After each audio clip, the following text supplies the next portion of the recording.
nga ñu seetaan bu fekkee dugg nga également SSP en direct di nga ñu mën a gis ou même YouTube en direct tey nag dinañ def émission boo xamante ne macha allah malheureusement on a eu des contretemps avec sunu ay invité kenn ki dafa waroon jóge Thiès dafa jàmp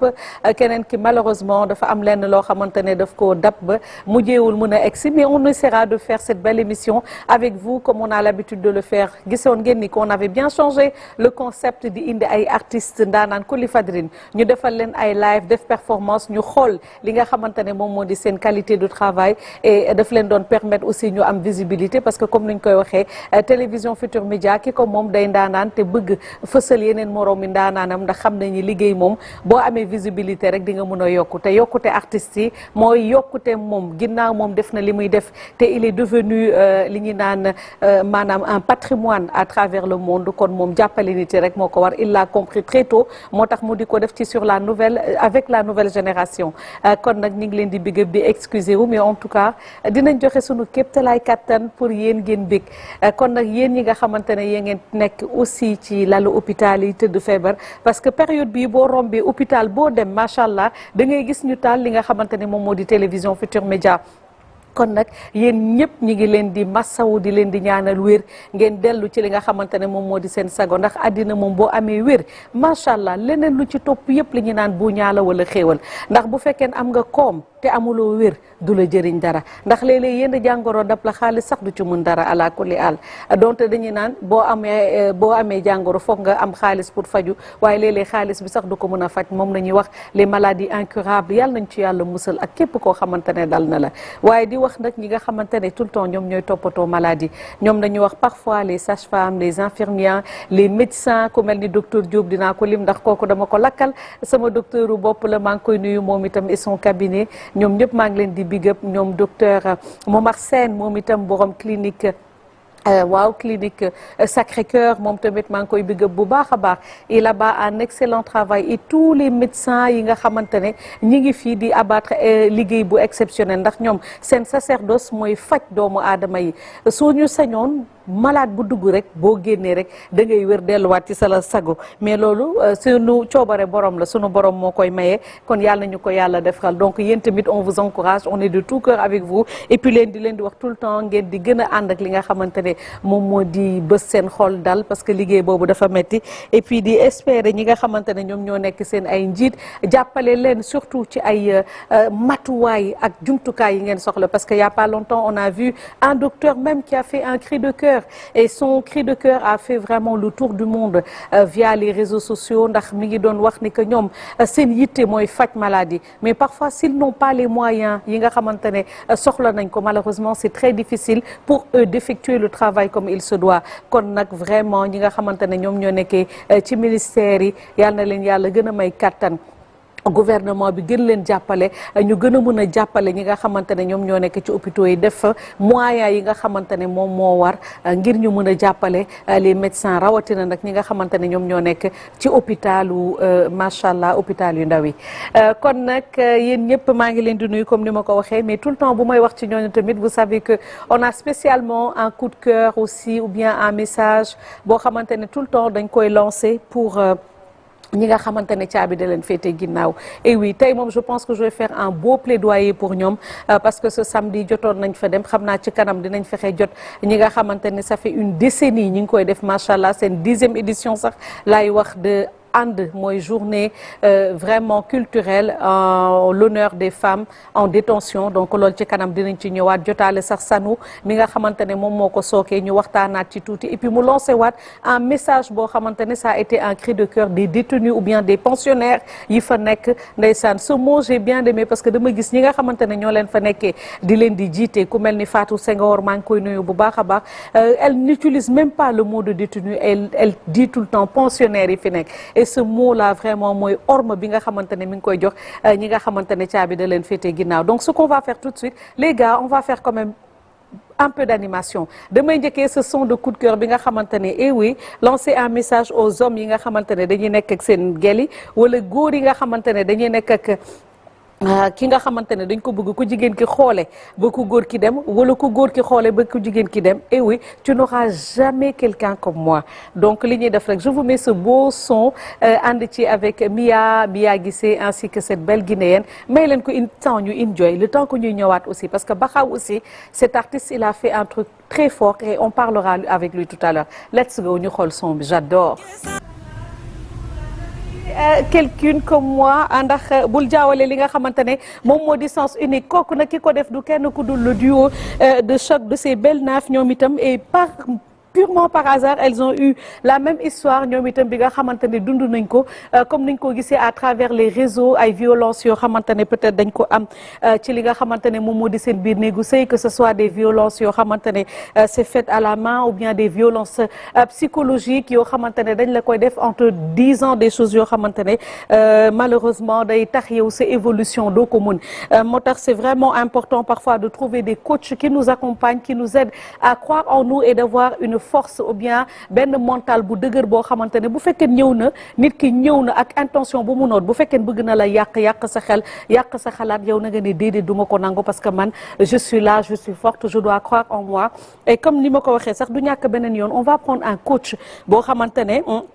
loolu mooy lii di spécialité pour permettre aux gens ñu mën a gëm li nga xamante ne moom moo di seen bopp c'est très important donc comme ni ma leen ko waxee elles ont fait une très belle vidéo une partie ça s'est fait en Guinée beneen bi je pense aussi que ça a été au Sénégal mais en tout cas c'était magnifique elles sont à 4 millions de vues si je ne m'abuse te xam ngeen ni bi son bi génnee yàggul donc big up à vraiment ce duo ak bi nga xamante ne ça s'est fait entre ces deux belles dames de la Guinée et du Sénégal vive la musique sénégalaise vive la musique africaine parce que li ñu naan ce sont deux africaines qui se sont donné corps et âme afin de faire plaisir à ñi nga xamante ne ñoom ñoo leen di seetaan comme ni ma koy waxee rek je sais pas si de l'autre côté vous me direz si vous avez la photo de Sanou comme ça bu ci kanamee aussi on va essayer de l'avoir au bout du fil pour waxtaan ak moom parce que wax nañ leen ko samedi bi passé il s'est passé un événement boo xamante ne c'est devenu incontournable au Sénégal parce que xam nañ ko bokk na sax je me dis ci léegi ci calendrier événementiel yi nga xamante ne day am au niveau de la maison d'arrêt des femmes ñu naan ko MAF et oui donc ñii di le groupe No Stress Land chaque année ñu recevoir leen ñu def événement boo xamante ne benn journée la journée boo xamante ne dañuy sargal toutes les femmes wala les femmes détenues ou bien les femmes qui sont en détention foofu ci maison d'arrêt boobu pour histoire de les faire plaisir pour war leen ni que la société est là que société bi rejeté wu leen que société bi beddiwu leen que société bi fàttewu leen et puis comme li ñuy nekk foofu di tëju parfois duñu gis seen ay mbokk ndax xam ngeen lu jëm ci incarcération naka la demee c'est un peu compliqué donc parfois tu as besoin de voir des personnes extérieures ñu ñëw ngeen àndandoo feccandoo noosandoo et je pense que No Stress Land l'a compris parce que comme ni ma koy waxee bi mooy 10e édition bi macha allah ñun nag ñu may ñu ci pàcc boo xamante ne bu ñu neex la parce que ils nous ont def li nga xamante ne entre guillemets on peut dire marraine si vous voulez wala ambassadrice de cet événement maak Nicolas aussi Nicolas mon frère que j'essaierai peut-être tout à l'heure lui aussi d'avoir au bout du fil laaj ko naka la ko dundee parce que la première partie ñoom ñoo ko def durant le Ramadan ñu wër ci ay dëkk jàppale ay nit ñoo xamante ne dañu soxla woon donc jàppale leen ci koor gi mais ils ont fait encore pareil samedi bi ci fi nga xamante ne moom moo di ca maison d'arrêt bi àndandoo ak ñeneen ñoo xamante ne dañ fa doon noos man nag sama participation laa leen di woon après bu ñu ñëwaatee nag on va essayer de les avoir ñu jéem a waxtaan ak ñoom naka nañu dundee loolu et puis lan nañ ci jëlee parce que ginnaaw noos bi ak mbeeraay bi am na waxtaan bu am solo boo xamante ne daf fay am ñu dugal ko donc soit on fait ça wala ñu dem ci son bi nga xamante ne on peut faire ça bu ci kanamee ma tegaatal leen son bi nga xamante ne nag Bakhaw Da Brands génnee na ko lui aussi il a fait quelque chose de topissime dinañ fexe jot ko ci tout à l'heure comme ni ñu koy waxee remember daf ñu indiwaat ci li nga xamante ne moom moo di démb car il y avait des artistes qui nous ont bercé ou bien qui nous ont accompagnés durant notre enfance mu jël leen ñoom ñëpp boole leen ci benn son ci benn vidéo et vraiment fi mu ne nii bi mu génnee ci net bi tout le monde a apprécié donc d'ici demain on verra ci YouTube bi naka la yëfi di cartonner mais en tout cas je vous dis que ça promet mais nañ dem xool élément bi ñëwaat tout de suite ce qui s'est passé le 10 mai samedi à la prison des femmes.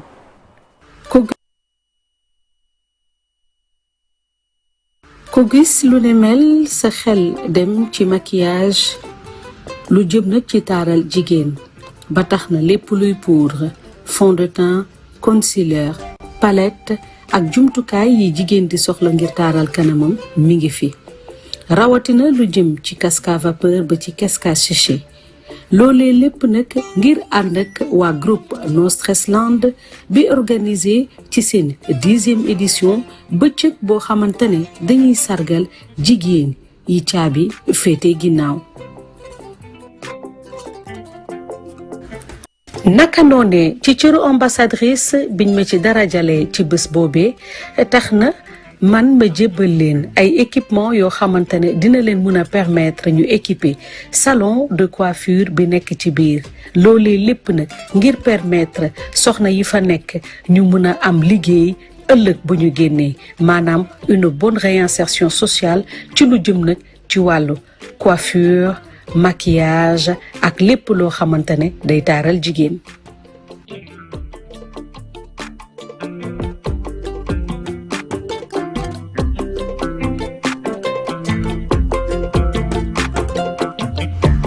ci bi ñu egsee maag samay naataangoo équipe No Stress Land ci jiitu Sanu Ndiaye di président bi ñu accueillir ñu ci ñu waree ñu jébbal leen nag sunu asaka yéene ngir ñu mun a équiper salle bi nekk ci biir ma ànd ci ak kër yaay Khady Ndeye Binta Diagne Suwadu Mbooj ak ñeneen ñoo xamante ne sax amaana nekk ñu fi waaye seen doole jàpp na ci mu nekkoon nag bëccëgu mbégte bëccëgu ndam kii di directrice bi nag madame Senghor recevoir ñu tatagal ñu ci nu ñu waree ñu àndandoo bégal soxna yooyee pour wan leen ni que ci société bi nañu bokk te que waa société bi itam fàtte wuñ leen te rejeté wuñ leen. donte caabi féetale leen ginnaaw waaye doonoon na bëccëgu mbànneex ndax kuy artiste teew na fa naka noonee waykat ak ñëpp ñi nga xamante ne teg nañ ci seen doole ngir jàppale waa No Stress Land ngir ñu bégal soxna yooyee ndax ñi ngi ci woon nag ci seen 10e édition ku mel ni Racky Aïdara Kheucha ak yeneen i ndaanaan ñoom ñëpp ñu nga fa woon. journée mbégte dëgg la waaye ñuy ñaaxaat rek ñu bàyyi xel ci soxna yooyu nekk fee ngir ñu mën a lijjanti ñoom ñëpp seeni dossier ndax ñu delluwaat jegewaat seeni njaboot ndax ku xam kaso tiis na lool metti na lool ba déwén ci jàmm. macha allah mbokku téléspectateurs yi gis nga niñ ko defee woon fi nga xamante ne moom moo di prison des femmes maanaam MAF mooy prison bi nga xamante ne moom la ñuy denc xale yi jigéen ñi kon nag mu nekkoon acte boo xamante ne on a tenu à participer en quoi faisant en essayant d'équiper fi nga xamante ne moom moo di salon de coiffure bi nekk ci biir u tax nag ñu def sax vidéo bi pour gën a mën a xamal nit ñi parce que ñu bare bu ñu gisee maquillage ñëpp ñu ngi naan mais comment ça se fait ngay yëkkati lu mel ni maquillage di ko yóbbu ci prison xanaa da nga jàpp ni ñi dañuy dem xew wala dañuy génn dem ay mariage moo tax et ça a choqué beaucoup de gens nit yi sax dañ ci doon rêve mais parce que peut-être qu'ils n'ont pas compris moo tax on a décidé on a voulu faire cette vidéo pour expliquer un peu à la population sénégalaise ak ñi nga xamante ne xamuñu ñu xam ni que fi nga xamante ne moom moo di MAF mooy prison bi nga xamante ne moom moo nekk ca camp pénal Liberté 6 prison jigéen ñi comme prison góor yi mais je vais m'arrêter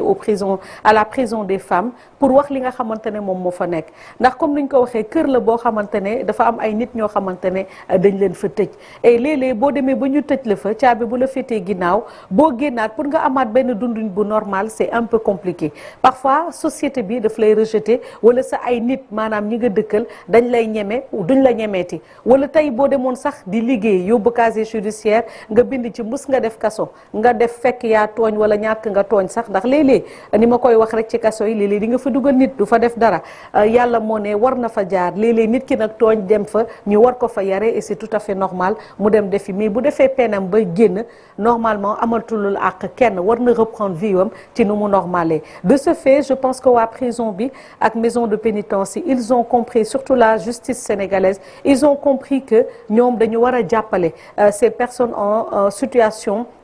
de détention ci biir bërëb yooyu pour bu ñu génnee ëllëg ñu mën de ce fait ñu def fa nag ay jumtukaay yoo xamante ne dinañ mën a liggéey comme tey boo fa demee balaa sax ñuy ñëw ci wàllu maquillage ba am na ay bërëb yoo xamante ne dañ fay def cuubukaay da ngay gis jigéen yu bare dañuy jënd li nga xamante ne moom moo di percale buñ ko cuubee di ci def ay nappe de table di ci ñaw ay yére yoo xamante ne ak ay t-shirt def ci ay pantalon ak sër wala jox la sër bu la neexee nga def ko jupe bu la neexee nga def ko pantalon mais da nga ko fay teg foofu nga xamante ne moom moo nekk ci prison bi de ce fait bu fekkee nit yi nekk ci biti ñëw nañ fa dinañ mën a jënd li nga xamante ne moom moo di loolu te boo ko jëndee di nga mën a jàppale ñi nekk en détention parfois am na ñoo xamante ne dañ fay yàgg am na ñenn ñoo xamante ne jigéen yu amul am doom buñ leen di tëj amul kenn ku ñu bàyyeeg seen doom yi nattu bi ñëw na dañuy jóge sax dëkk ba dëkk ñu ñëw tëj leen fii te parfois ñoom ñoo yore woon seen kër war a joxe dépense war a joxe añ war a joxe reer donc bu fekkee mënuñu ko bu ñu demee ba foofu jàng lañ fay jaay ñoom buñ ci amee astut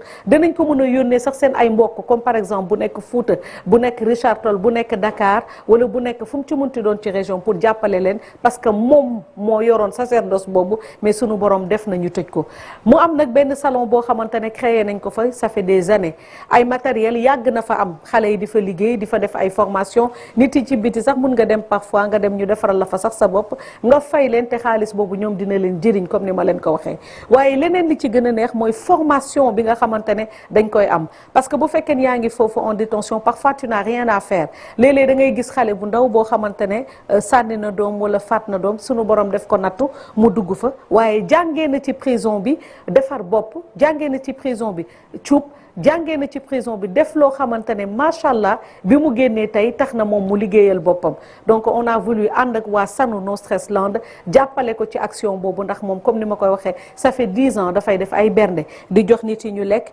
di leen di jox ñu naan indi nag koo xalaat ci artiste mu ñëw fa bégal leen te li ci gën a neex mooy tous les artistes yi nga xamante ne dañ fa doon ñëw ba ci Baxaaw Dabrène si nii may lim ak ñeneen ñi nga xamante ne xam naa buñ ko jotee au téléphone il va nous expliquer ça en direct ñooñu ñëpp macha allah ils le font gratuitement man na comme sama wàll maquillage le coiffure loolu laa xam j'ai voulu partager ça fii ak ñu fay demaat di leen di jox aussi formation ngir ñu gën a mun mokkal te ëllëg ku ci génn par rapport à ta réinsertion ce sera très facile soit di nga ibbil sa yëfu bopp wala di nga maquiller ne serait-ce que bu dee 5000 francs am xaalis pour dimbali sa ay mbokk wala sax boo demee kenn mën na la jël nga liggéey ci li nga xamante ne moom moo di loolee donc mu nekkoon événement boo xamante ne c'était très intéressant très important ñu bokk ko nag ak nit ñi donc on va essayer de joindre ki nga xamante ne moom moo di Sanu mais en tout cas journée bu neex sama xel nag dem na ci ki nga xamante ne defe naa mooy Rama Kara naka Kara la lii fii te mu nekkoon ci internet bi rek ndeysaan xarit Nogay Kara, voilà. On a eu la chance de voir Nogay Kara. Elle a participé à l'événement. Elle était avec nous. mu nekk xale boo xamante ne vraiment moom itam ñu ngi koy ñaanal di ko massawu di ko souhaiter vraiment yàlla teggil ko nattu bi te moom nag mu nekk jigéen bu am foi. moom moo ñu gis sax feeñuñu et vraiment c'était un truc exceptionnel te elle a lancé un message fort en tout cas mi ngi santaat bu baax ay mbokkam santaat waajuram santaat nag ki nga xamante ne moom moo di Mame Ndiaye Savon ndax daf ko wax ñu dégg kon des koy wax àddina yëpp di ko dégg jaraboot waaye li ñu naan ku ne coow li ki ko waral nag du kenn comme ni ma koy waxee ki nga xamante ne moom moo di président wu groupe bi ñu naan No Stress Land boo leen ko déggee no stress maanaam kenn du amee naqar kenn du am lu koy stress ci mbégte ak bànneex nañu dox je pense que moo tax ñu def lu ne mel ñu nekk nag ci seen 10e édition ba tax na moom la ñuy jot ci téléphone bi waxtaan ak moom ñu naan ko salaamaaleykum Sanu dalal ak jàmm ci émission seetu bi ak télévision Futur Média. waaleykum salaam Madou maa ngi lay ziar bu baax di la gërëm di la sant gis naa sa taxawaay Madou je pense qu'en plus d'être ambassadrice de No Stress Land tu devrais être ambassadrice même de l'administration générale. C'est ça non la direction générale de l'administration pénitentiaire. ndeysaan. loolu la gis macha allah gis naa ce reportage bi c'est parfait. dañuy sant yàlla le fait qu'on ait porté notre choix sur toi. Merci beaucoup en tout cas mbégte la mais est-ce que tu peux revenir un peu ci événement bi lan moo waral déjà ngeen tenir à ta 10e édition parce que bu ñu nee 10e édition mën nañ ne 10 ans ce n'est pas 10 jours ce n'est pas 10 heures lan moo tax ngeen tenir ba léegi ngeen di fêter les 10 ans de en tout cas seen événement bi ngeen di def nii ci prison des femmes. Mado dañuy dellu yëpp ci yàlla. Nour Satlam, on l'a dit depuis le départ, grâce à Dieu, Nour Satlam, mbiru yàlla. C'est vrai qu'on y allait pour la première fois en mars 2015. On était loin de nous imaginer que dañu fi eggaat ba 2025 nii. Je pense que benn at la ñu tëb mooy je pense 2021 pour dire dans le Covid si je ne me trompe. Donc voilà, si on a à tenir, c'est parce que Nour Satlam dafa nekk kuréel ba nga xamante ni dañu ànd nekk benn. bokk ndey ak baay. On avait des groupes, mais finalement, je pense que c'est devenu plus un groupe, plus qu'un groupe, c'est devenu un club d'amis. Di jàppandoo, di xàccandoo, di dóorandoo. Et puis yàlla def tamit yéen ngeen jàpp si parce que ñun rek mënuñu dara en réalité. Il y a une bonne dynamique de collégiale. bi nga xamante ni moo nekk si Nour Satlam avec ses partenaires moo waral ñu jàpp si bi ñu jàppee ba léegi bàyyiwuñu. dëgg la. li si bëgg a yokk mooy Mado ñu ne à l'abri de la détention. effectivement. anecdote yu bëri yoo xamante ne mën nañu ko raconter yoo xamante dafay doo yaram. dem nañ fi benn année avec suñu benn membre benn année bi ñu fekk ko ci biir. benn. am na benn année boo xamante ne nit dugg na foofu te dañ ko tooñ déjà yaa ngi wax sax ñoo xam ne y a des innocents qui sont là-bas. mu dugg foofu ñu génne ko vendredi samedi ñu ànd ak moom dem foofu. tu vois te moom tamit même ki fa nekkoon kilifa def ma ne sanu kii sa doom la dañ ko tooñ. je ne dis pas parce que c'est toi mais parce que j'ai suivi cette affaire-là dañ ko tooñ. dañ ko dugal ko ci kaso bi. fan yii maa ngi leen seen benn waay bu ma xam tamit boo xamante ne yàlla daf ko nattu mu doon dawal dans une route mal éclairée. tu vois am ku mu mbëkk mortellement malheureusement. tu vois jaar na rëbës yàggu fa gàtt mais jaar na rëbës. parfois ay nattu yu yàlla di teg doomu aadama. effectivement. am na benn pensionnaire bu ko wax mission la. mission boo xamante ne nul ne peut déroger à son destin. dëgg la. waaw métti na nag. parce que privation de liberté neexul. waaye nag nañu gërëm l'État d'abord. l'État parce que pour les politiques d'humanisation du séjour carcéral des détenus loolu État boo ko initié. mu si sukkandiku ci administration pénitentiaire maintenant direction administration pénitentiaire ñoom tamit accès ak say démembrement. moo taxit Fatou bi ngi tudd sànq gàcce nga la ma. En tout cas. gis jaar naa si mën naa ñu bëri parce que depuis journal général Daouda Diop ba léegi ñu ngi fay dem ba maintenant inspecteur Aliou Ciss ñu fa jaay ñëpp pratiquement jot naa daje ñoom. dëgg la. mais Fatou Senghor gàcce nga la ma. c'est une brave femme et puis ku am diine. ku am xam nga diine daal diine en fait tënk na lépp. mais je peux témoigner parce que bi muy dem maak je pense que daaw maa ko embarqué maa ko accueillir. donc xam naa ko. dëgg la. une femme pleine de vertu. jigéen bu maanu et puis pleine d'humanisme. Ouais. Et je pense que voilà. Ça, son humanisme, ça c'est vu parce que li ñu naan nit moom doo ko forcer mu waxal lu dul dëgg. Et je pense que biñ fa nekkee ñi fa nekkoon ñëpp di soxna. Il a fallu que ñu tudd Fatou ñoom ñëpp ñu jóg tàccu et vraiment frisson yooyu man ba tey mi ngi am sax bu may wax sax damay amaat ay frisson pour dalal xelu nit ñi. ak dalal ñun ñi sax suñu xel ka xam ni ndekete am na ñoo xamante ne ñi ngi bàyyi xel ci nit ñi nga fa mais dóoruñu leen saagawuñ leen mais en tout cas seen xel dal na daal ci fi ñu nekk.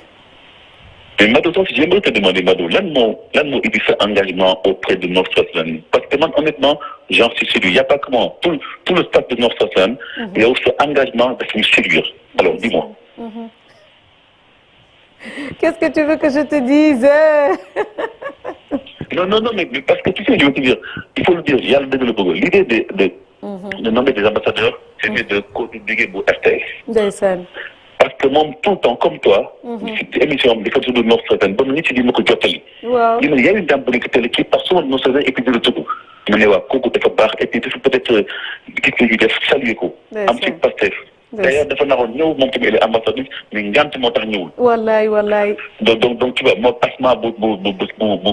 Sen TV tu as vu. ouais donc yéen ñeent yow Nicolas mooy seen càmmiñ. moom moo ñëw Nicolas comment dirais-je Mado nañu gërëm Nicolas dafa ñëw foofu ak yaayam. effectivement. ñun suñu yaay ñu ne yaay Nicolas elle était là-bas donc un gros bisou à la maman de Nicolas Diop. ndeysaan ñu ngi koy remercier bu baax a baax mais ginnaaw loolu aussi par contre un message boo xamante ne je pense que ñi fa nekk lancé nañ ko et je pense que ce serait bien aussi ñu partager ko ak li nga xamante ne moom moo di nit yi ak surtout état bi ñu gën ci bàyyi xel parce que vraiment c'était un cri de cœur et je me dis ginnaaw mbégte bi mbégal jox leen ñu lekk ba fecc noos neex na mais quand même message bi nga xamante ne lancé nañ ko pour ñu bàyyi xel ci ñoom loolu tamit bëggoon naa ñu jàllale ko nit yi xam ko dégg ko tam ku ci mën dara na ko ci def. Bon, merci Madou. Donc en plus de la joie qu'on a ressentie sur le visage de ces pensionnaires de ñu xam ne ñu accueillir foofu, l'élément le plus déterminant de notre séjour samedi 10 mai à la Maison de la Réforme Université mooy le cri de cœur des pensionnaires. Maanaam la surpopulation carcérale. Et vraiment loolu franchement c'est une grosse plaie je veux dire si administration pénitentiaire en tout cas si l'État en général si justice sénégalaise il faut que dossier ñu koy accéléré des fois et puis aussi am na yoo xam ne exemple entre nous je suis désolé de le dire mais Père Khady Thiam c'est pas qu'on la mette en prison je suis désolé Khady Thiam moo ñu ko convoqué peut-être ñu remonter les bretelles ne ko lii yoon daf koy tere et puis jeex na lii ne ko lii mooy sanctionné normalement mais mu am circonstance atténuante. ne ko beneen yoon nii lay ay Khady Thiam yu bëri ñu foofu ak ñenn ñu xamante ni foofu du seen place foofu. wallaay. vraiment il faut pas que aussi pour un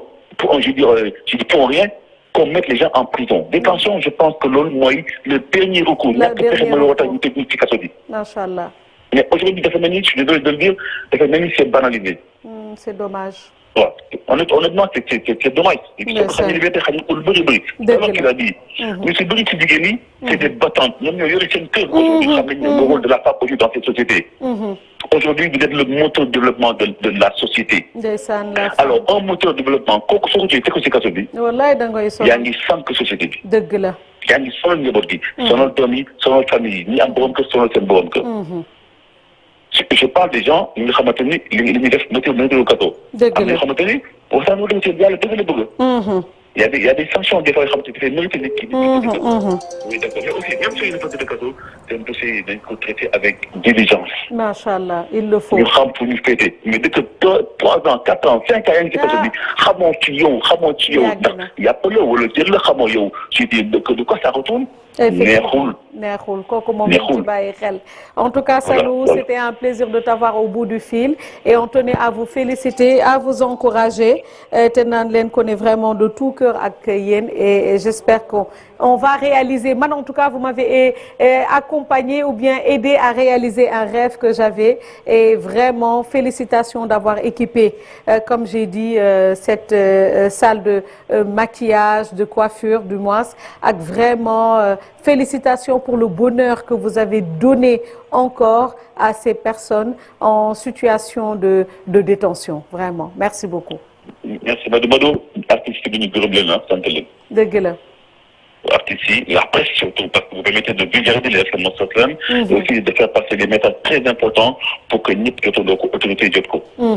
artistes yi amuñu seen tey. amul benn artiste bu ñu laaj per diem. ndeysaan ils l'ont fait gratuitement amul benn artiste bi nga xam ne laaj ngeen ils l'ont fait gratuitement généreusement ça il faut le saluer. macha allah. En tout cas, big up à vous tous, big up à Sanou No Stress Land comme ni ñu ko waxee c'est devenu maintenant benn famille benn club boo xamante ne ñëpp ciy jàpp te vraiment man def naa ko du benn du ñaar j'en profite aussi Kër Aram jàppale Libas Dia ak soxnaam ki ne Libas ñoom je pense que ñoom ñoo ciy initier chaque année télévision Futur Média doon ko defandoo ak ñoom ñoon ci ànd yaa Rahman ji Adja Dégéen boobu ma nga doon sax dund ba noonu ki nga xamante ne aussi moom moo di Mami Linguère sunu sœuru bopp nekk ci tamit di wéyal li nga xamante ne moom moo di liggéey boobu kon alhamdulilahi rabbil alamin mais en tout cas lu mu ci munti doon rek message bi ñu leen di lancé na ngeen ci bàyyi xel kaso yi fees na dell te am na ñenn ñoo xamante ne ñoo ko wax ñuy dégg nee nañ yàgg nañ fa te nit bu xamee fu mu jëm dina am sax espoir waaye ñu tëj la 1 an 2 ans 3 ans 4 ans 5 ans jugé guñ la sax pour wax la ñaata tàng nañ lay nar a tëdd wala loolu dafa nekk nee nañ lu metti ndaxte nit buñ la waxee sax peut-être di nga didd at yow di nga tëdd sax di dëkk wàññi ndax ki nga xamante ne caabi da ko féetee ginnaaw jàppal ne ci wàññi la dëkk te léeg-léeg am na ñenn ñoo xamante ne nee nañ ñu dafa am ay avocat yoo xamante ne dañ leen di booleeg ñoom bu ñu ñëwee ñu jox leen seen xaalis waaye malheureusement du ñu gisati sax avocat yooyu kon nag ngal nañ leen yërëm man nag j'ai dit dorénavant comme première action bi ma bëggoon moo doon macha allah jàppale leen ci li nga xamante ne moom moo di salon bi pour ñuy def ay formation bu ñu ko yàlla mayee ñun dinañ dem di leen di jox ay cours mais sama deuxième combat mooy dem nag ci li nga xamante ne moom moo di tribunal bi di xool yenn dossiers yu yàgg yi bu fekkee mën nañ leen ci jàpp wala jàppale leen ñenn ñi ñu fayal leen ay avocat parce que mënuñu ko j'ai une femme que j'ai rencontrée là-bas boo xamante ne Richard Toll la fekk baax tool la am di bay xaw ma nag luy kaawam waaye moom dafa bare njaboot ay tout tànk buñ ko tëjee boobu yàgg na fa def na fa ñetti at jugé guñ ko tool ba moom moo ko doon bay mënatu ko njabootam ña nga toog di ko xaar Richard Toll xamul fu doomam ya nekk te loolu dafa metti kon kooku bu fekkee xool nañ li mu def ñu jugé ko ci mu tëdd penam ci nu mu gënee mu gaaw mu ñibbiwaat delluwaat mun a liggéeyaat ca toolam di am lu mu am mun ko bokk ak njabootam te yeneen cas yu gën a garaaw ma nga fa kon nag ngal nañ leen gën a bàyyi xel ñu ngi leen di massawaat man nag maa ngi nuyu sama am di jàmb yi fa nekk yépp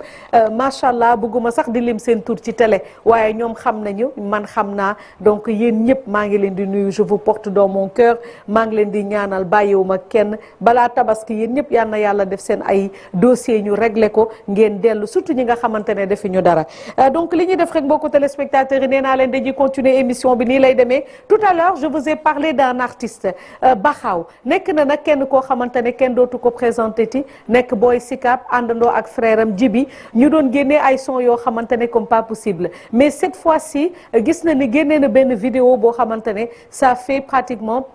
le tour du monde bi mu génnee yàggul mais gars yëpp ñu ngi waxtaanee ndax daf ñu indiwaat ci démb et je pense que moom itam dinañ ko fexe jot bu ñu xoolee bu yàggul rek gis nañu ki nga xamante ne moom moo di Pendra il avait organisé un grand événement boo xamante ne ñi ngi ko defee woon Grand Théâtre mu regroupé tous les anciens artistes yi nga xamante ne ñoom ñoo fi nekkoon ñoom Positif Black Soul ñoom Daara J donc jant bi gars yëpp ñëwoon yéegoon sur scène def fa événement bu mag et je ne sais pas ndax continuité bi la wala lan la mais en tout cas Baxaw a sorti une vidéo boo xamante ne c'est une bombe on essaiera de la voir tout à l'heure d'ici là ñu dem xool vidéo bi ñëwaat histoire de vous donner un peu de la bonne humeur de l'ambiance afin que vous puissiez passer benn après-midi bu neex let's go.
kooku nag moom moo di ni ma leen ko waxee rek Bakhaw alors qui nous fait vraiment une nouvelle vidéo du nom de Remember de Bakhaw maanaam fàttaliku démb et je pense que lii boo ko dégloo daf lay dellu ci li nga xamante ne moom moo di sa démb parce que vraiment c'est une vidéo non seulement la vidéo elle est nickel les filles sont top mais le fait que mu am participation anciens artistes yi nga xamante ne ils étaient là ñu bare xamatuñu ci lan nañu nekk whatever am na ñenn ñoo xamante ne peut-être ils sont à l'extérieur wala peut-être dañu reconvertir u nekk ci leneen lu mu ci munti doon on va en savoir tout à l'heure le temps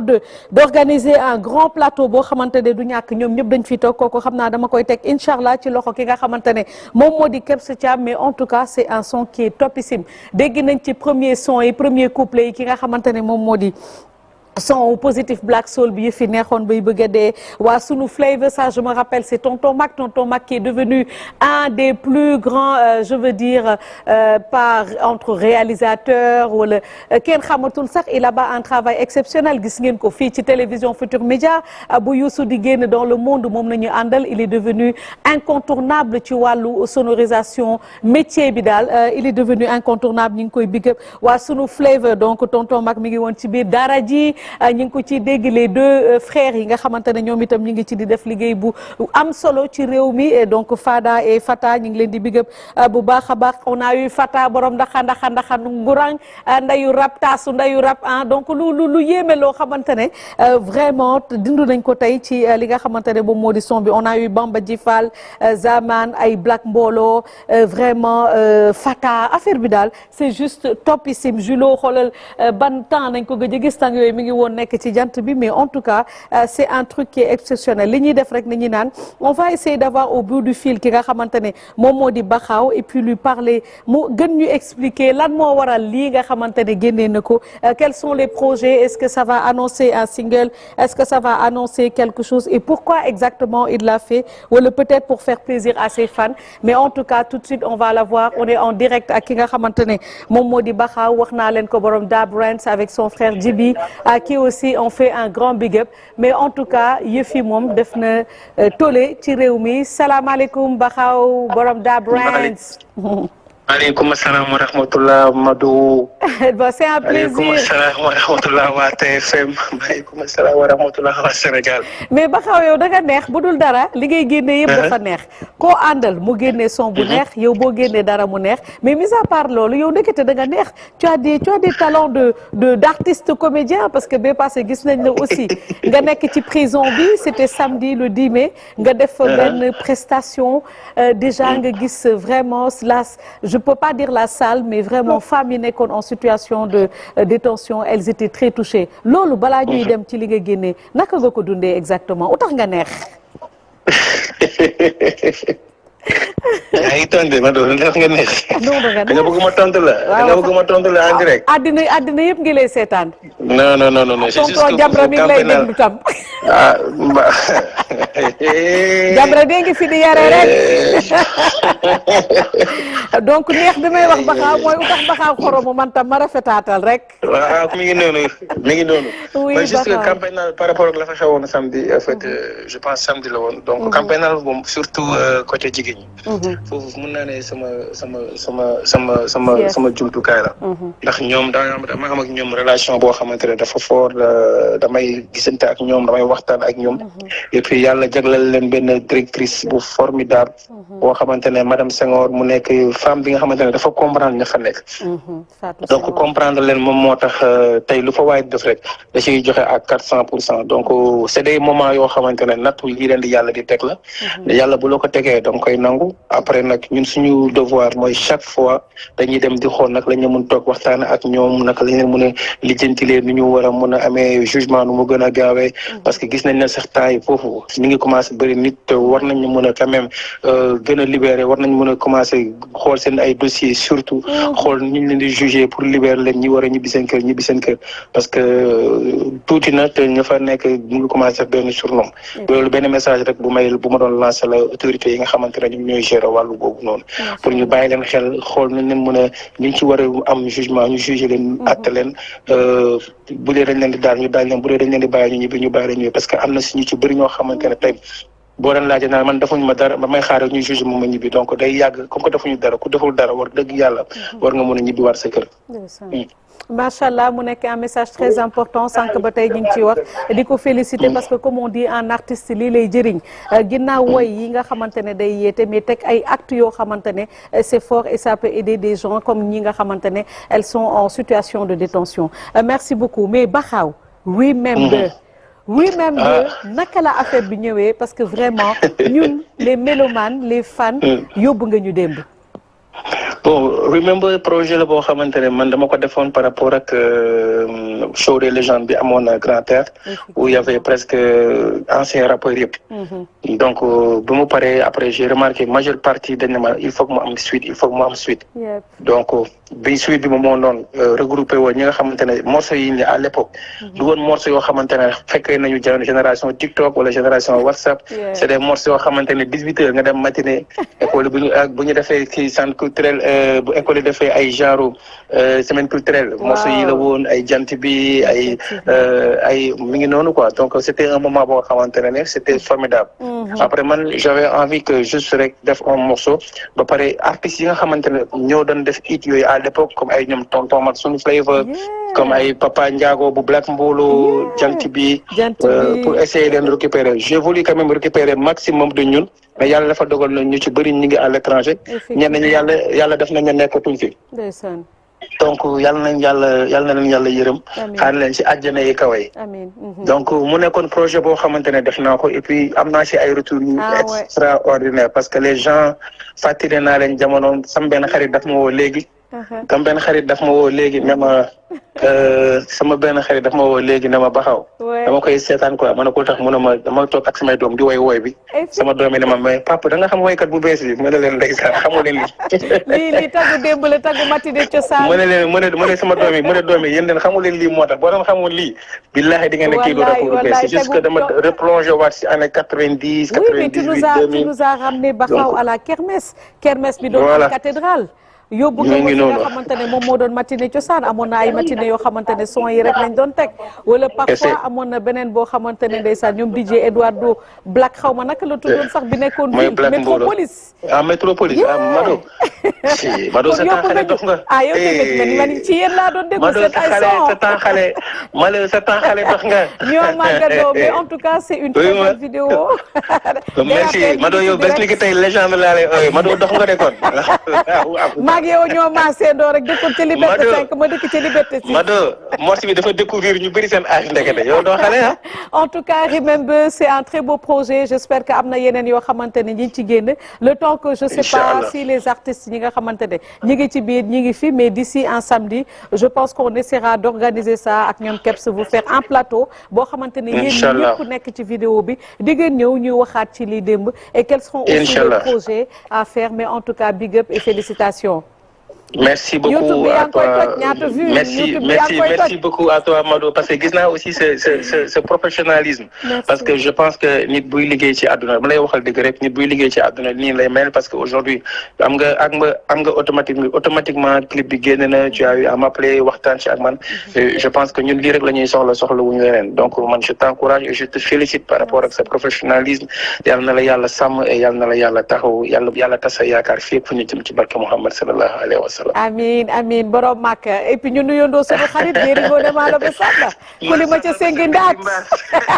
maa la ko gën a mën sax Jéeri Ngoone Malobe Samba ku li ma ca sengi ndaat man nag pour man nag Jéeri Ngoone ma Samba mbese mbeli mbaas la man fa laa ko jàppate waaye kooku moom yàlla mooy def ne kooku moom nit la boo xamante ne moom comme on dit rek aljana la nit ki moom Astou Mbaye na ko yàlla fay xolam Astou Mbaye na ko yàlla sàmm na ko yàlla taxaw parce que bu ñu commencé discussion ci Astou Mbaye day def beneen émission boo xamante ne du jeex te boobaa di nga gis ko woote ne la bàyyi ma dugg wax Astou Mbaye ak foo mën te nekk ak foo mën a taxaw ñu ngi lay sargal ñu ngi lay ñaanal yàlla yal na la yàlla sàng sutura fi ak fa ñu jëm ci barke Muhammad sallallahu alayhi wa sallam Jéeri Ngoone ma Samba ma sa mbili mbas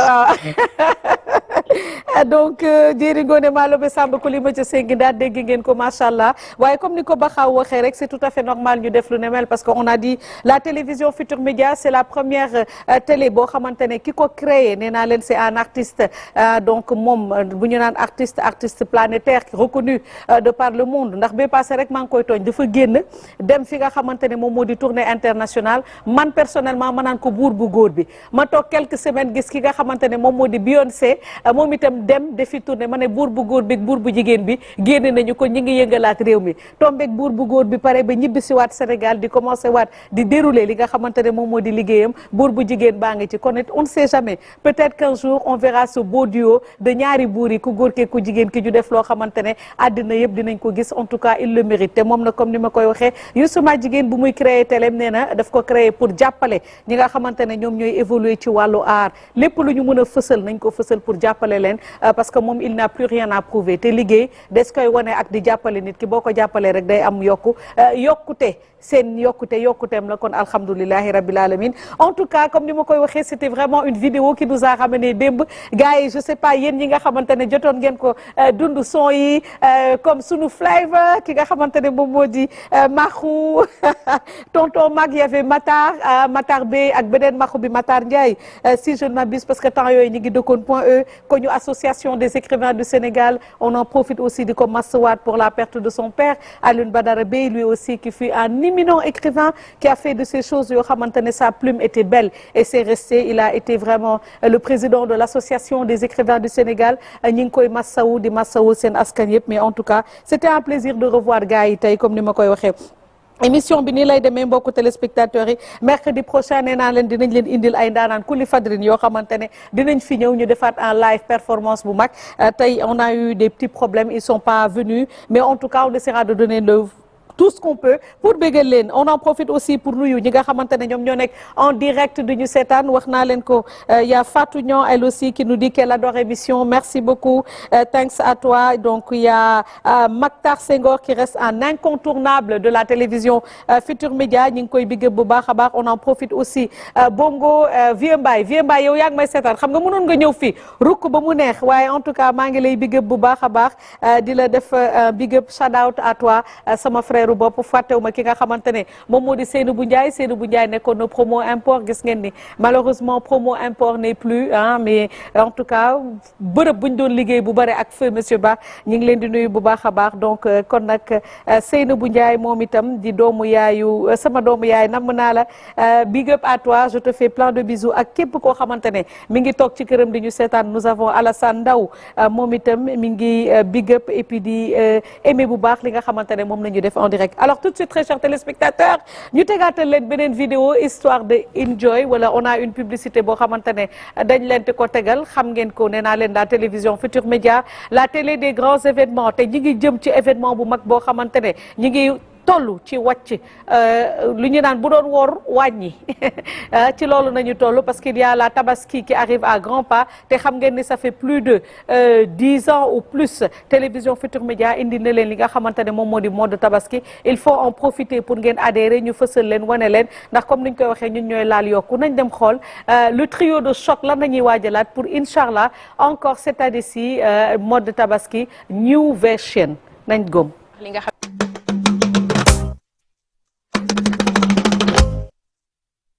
référence ngay wut ci wàllu mode boo yegsee fii taxawal mode tabaski 2025 di leen proposer lu extraordinaire lu mustaam ay innovation de taille ñi ngi leen di woo n'est-ce pas Mame Coumba waaw nawoon na fawoon mais en mieux toujours fii ci télévision Futur Média ak li nga xamante ne mooy cérémonie wala mooy événement mode yi nga xamante ne moom lañ leen di proposer chaque année daaw def nañ ko ren ñu ñëwoon neex yéen ci li nga xam ne moom mooy mode Korité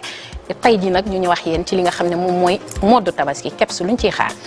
xaar Mame Coumba mooy képp koo xam ne yaa ngi seetaan nekk ci domaine de la beauté ñi ngi lay woo waxuma beauté ndax beauté dafa inclure li nga xam ne mode daf ci bokk waaye képp koo xam ne da ngay def art de table maanaam ñiy veillé vaisselle ndax vaisselle nag léegi dafa am importance lool xarum tabaski neex na waaye fa nga koy yàq dafa am solo waaw taaj bi day am solo lool ay innovation de taille pour un spécial mémorable li nga xam ne moom moo di spécial mode tabaski 2025 Bijou loo wax ndax li ngeen di gis ci runway yi aux États-Unis wala li ngeen di gis Fashion Week yi Paris moom leen na indil fii Sénégal ngeen dund ko ak ñun ndax lépp la ñu nar a changé donc ku ci styliste c'est vrai que loxo yi bëri na ku ci nekk ak sa créativité mais nag différence bi mooy ñoom mode tabaski ndax bu ñu la wanee fii lanceur de tendance lañu donc lu ñu lancé rek day daal di nekk tendance boo leen weddee laaj leen ko ñi fi jot a jaar mais nag mode tabaski du pour styliste yi rek détrompez-vous ñi nga xamante ne ñoom ñooy def bijou taaru yi yéen a ngi ci biir mode tabaski bi ñëw leen wan jigéen ñi li ñu war a takk ci tabaski bi donc ñiy def shooting sax yéen a ngi ci biir mode tabaski bi maa la wax loolu bu ko defee nag nga mën a am nag li nga xam ne mooy tabaski bu meilleur spécial mode tabaski sur la TFM 2025 bu leen ko manqué ndax fii la affaire bi.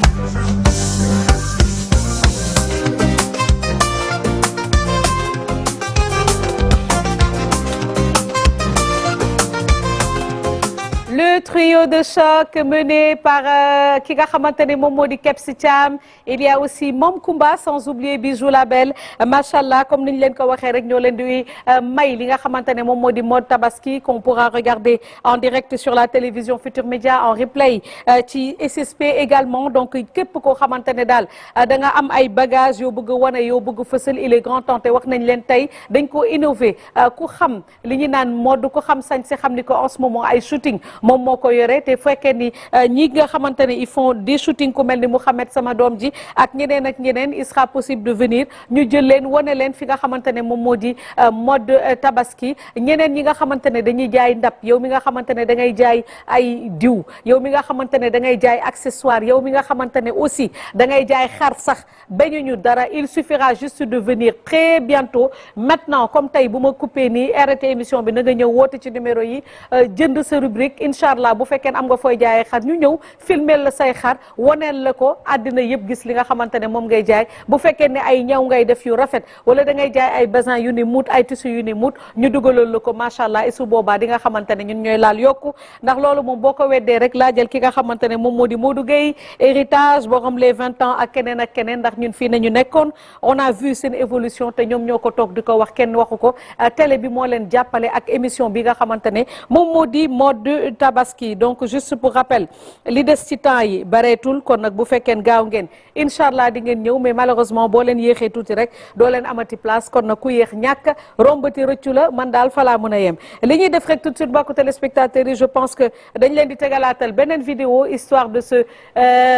mayaat leen ngeen enjoy ñu ñëw tàggatoo et puis ñu joxe waat waaw rendez-vous xam naa ci beneen émission mais en tout cas c'était un plaisir ànd ak yéen ci émission bi nii lay demee chaque mercredi mais nee naa leen les mercredis dorénavant on va essayer d'amener des artistes yu mag gis ngeen il y a quelques semaines indi nañ fi un grand salsero moom itam mu ñëw yëngal fii ba muy moom ma gis nag paa yi ak mag ñi ñëpp yëngu nee naa leen kooku moom du ñàkk à tout moment sax cosaan rek les dimanches wala ban bés daal ñu organiser fi ay soirées yoo xamante ne salseros yu mag dañ fi ñëw mairie ñëw dundaat démb parce que comme on dit on est au Sénégal présentement te ku xam Sénégal en ce moment c'est un pays où vraiment on a beaucoup de stress te ku ne stress xam ni baaxul ci doomu aadama dafay attenter ci sa vie on a besoin de vivre de la bonne humeur on a besoin de vivre de la joie on a besoin de dund li nga xamante ne moom moo di happiness bisous à toi ma petite sœur chérie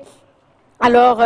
tout de suite ma tegaatal leen rek nee naa leen tey ay vidéo yu bees tàkk yi nga xamante ne moom moo génn on vous a mis le duo des deux artistes des musiques de la musique africaine wan naa leen ko tegal nañ leen ki nga xamante ne moom moo di Baxaaw waaye Diamant Noir moom itam mi ngi rukkulu amul fenn kooku nag moom moo di kii nga xamante ne rek moom moo di Ndiolé Tall nañ dem xool vidéo bi d'ici là son bi nag maa ngi koy may ki nga xamante ne nag moom moo di Awa Tagali sunu sóoru bopp mais Diamant Noir képp koy Diamant Noir may naa la son bi nañ dem xool lan la Ndiolé génneeti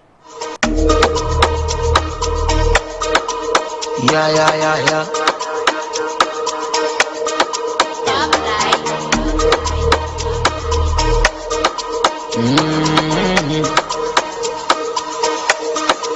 Bend the look at you, bend like you so. Move your body left and right, like empty. Bend the look at you, bend empty so. Move your body left and right, like empty. Nema jamanua, jole jamanua, jamanua, jole jamanua. Nema jamanua, jole jamanua, jamanua, jole jamanua. Mange sama yoon bi dundu sama dunda. Doxal ca yow bul gestu, fii li gaay yi coow yëngaluma munu laa yëngal maa yow du niveau non non ndax ca niveau yee kawe maa nañu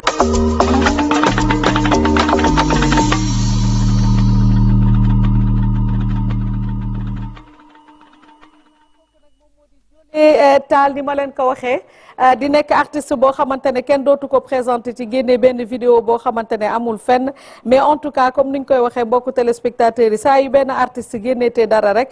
dinañ fexe jotanteeg moom en direct laaj ko lan moo ko wundu le temps que ñuy organiser benn live nee naa leen dorénavant concours live bu mag boo xamante ne moom nañ fi def li ñu naan Ndiolé Tall génne vidéo bu ne muut àddina yëpp di ko yëngal on va essayer de l'avoir en direct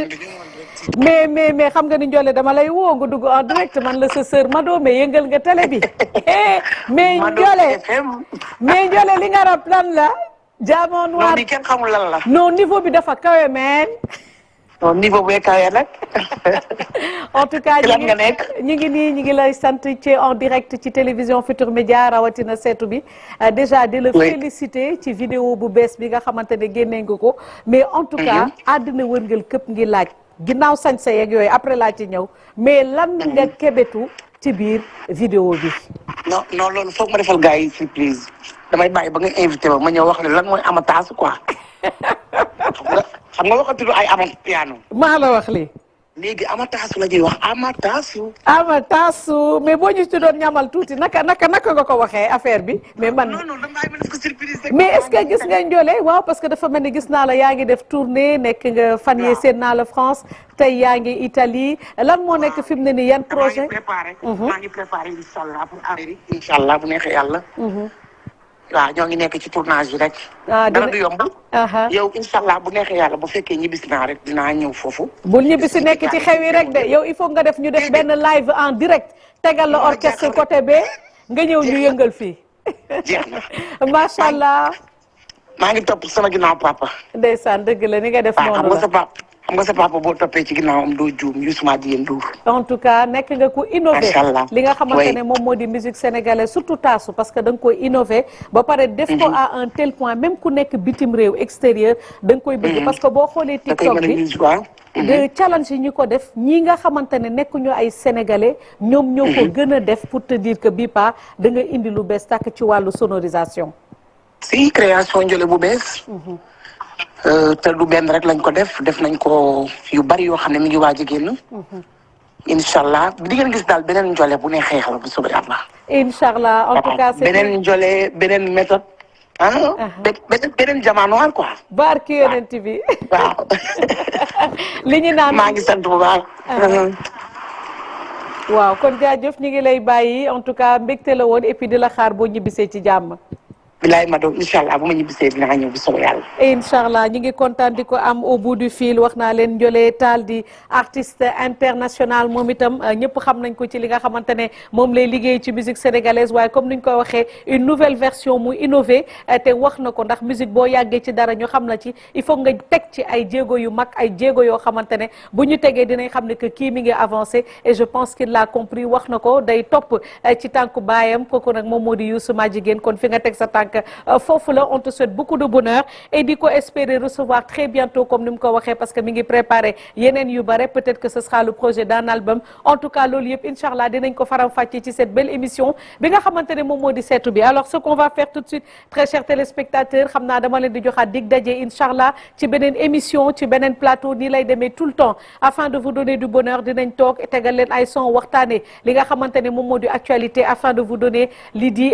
ambiance ak neexal seen xol parce que wax naa leen ko en ce moment Sénégal dafa xat pression yi dafa bare gaa yaa ngi mer te ñun dañu bëgg jàmm ak salaam peace and love and harmony loolu nañu soxla buñ ko amee dina tax lépp loo xamante ne ñi ngi koy teg ci ay jéego sunu dëkk dina dem ca kanam ñuy ñaanalaat ñi fi nekk yal na leen yàlla may ndam di lancer waat appel gars yi géré dossiers yi nañu bàyyi xel ci kaso yi surtout yu jigéen yi parce que dafa fees dell ñi fa nekk ñu teel leen lijjanti ñu war a mën a génn comme ça ñu mën a dem eggali nga xamante ne moom moo di seen wareefu kër ndax seen njaboot ñi ngi leen di xaar alors maa ngi remercier bu baax l'équipe technique bi nga xamante ne ñooy nekk tout le temps ci ginnaaw j'ai Anta la très belle c'est ma sauveuse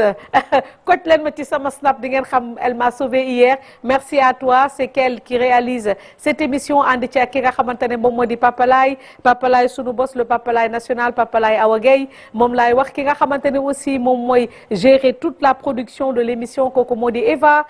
la belle moom itam yaayu nenne waaye fi mu ne nii maa ngi ko gis mi ngi def ay tubéy te Eva nii la mel nii defaat nii attention de affaire bii de pour parac rek après comprendra qui pourra sama rakk nga nag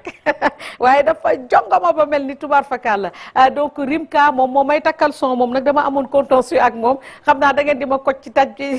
TikTok bi rek moom day takk di jam xam naa dafa nekk xale rek xam naa yàlla na màgg ak jàmm moom wala ñu may ko soxna rek waaye daal buy takk daal ay képp ak lu ne la may def waaye sama doomu bopp la ndax yaay moom ma ko dénk maa ngi koy bigëb ñoom tonton Jean ñoom Rone qui fait tout ce qui est décoration ñu ngi koy bigëb bu baax a baax ñoom Modou ba ci biti en tout cas on n'oublie personne la réalisation wala sax ki nga xamante ne moo couvé émission bi moom moo di Ndiaga Ndour big up à tout le monde et puis on se donne rendez-vous ci beneen émission mais merci aussi pour l'équipe de Glam by Mado ça c'est Monique Papa Laye am na lu mu def moom Papa Laye tudd ma ko woon tudd naa ko de Papa Laye moom damay bañ a wax bu ëpp rek moom sax dama am contentieux ak moom gis nga Papa Laye boo ma fi fekkatee ma toog rek di ma naan defal vidéo gis nga ki lay defloo vidéo yi dinaa ko boole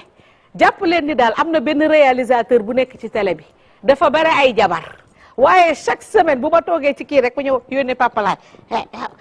vidéo pour ci ay jigéen rek lay vidéo musuma ne defal ma joyeux anniversaire góor en tout cas ci télé bi la nekk réalisateur la góor la te bare na ay jabar léegi nag yéen na ngeen seet seen biir chaque jour mardi mu ñëw ne ma vidéo te vidéo jigéen anniversaire dee leen di surveiller téléphone am falaayam te Papa Laye lay yebal kon na ngeen sóoraale Papa Laye itam ci kaa bi la ku ma xam ngay def rek dinaa la boole beneen yoon sa photo ak sa tur déet loolu dañ koy tere photo ak tur dañ koy tere bàyyi ma wax noonu rek yem fa alors big up à tout le monde merci beaucoup on se donne rendez-vous ci beneen émission donc ñi nekkee ci régie bi au niveau de la télévision Futur Média ci Almadies yéen itam maa ngi leen di big up bu baax a baax et puis à très prochainement Pape Maguette mon frère d'amour Magou Sophie frère Sophie tamit maa ngi koy nuyu bu baax a baax et puis je remercie comme je disais l'équipe de Glam by Mado pour la coiffure vous pouvez appeler au 77 552 39 78 much love et puis rendez-vous inchallah peut-être samedi ci beneen plateau let's go.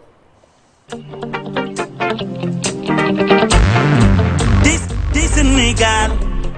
dëkku Gaynde Njaay mooy sunu gaal te ci junne bësin dëggal ma bësin